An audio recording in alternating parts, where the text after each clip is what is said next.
Cik naon itu nu sabenerna? Aya naon teh? Ya pada aya nu nyeblok.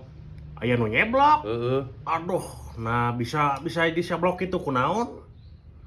Panjang caritana mah. Ini nyeblokna awewe masam nu nalar Aduh, meis. aing. Jago ku aing. Hmm?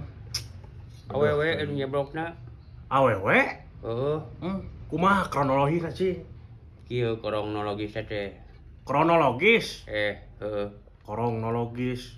Sok cing sok kumaha? Aya awewe geulis rebutan para jomblo. Bagja lamun dae ka kuring manehna aktif di medsos. Teu pede hayang kenalan kuring nyieun akun palsu. Foto profil artis Korea. Jalila Facebook beredeman. Postinganna dijempolan. Komentarna dibalesan. Galerina dikepoan. Fotona dilopean.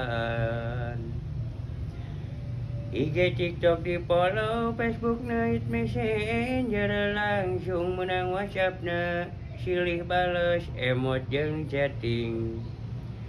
Video call bakatku atoh kuring jadi poho.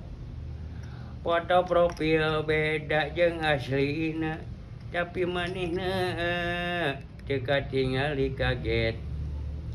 Eta kuring jadi ngerasa pede.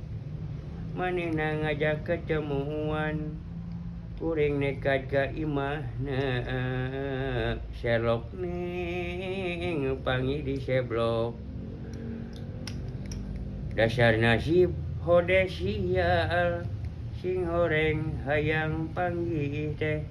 Manehna ngerasa kecewa. Kapancing kuring katipu. Dah gitu dah wala aing aduh diseblok ku awewe aing ditipu ketemuan.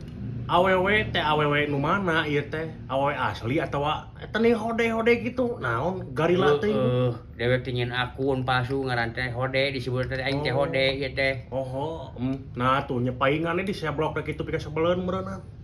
Aya tah HP-na ka mana?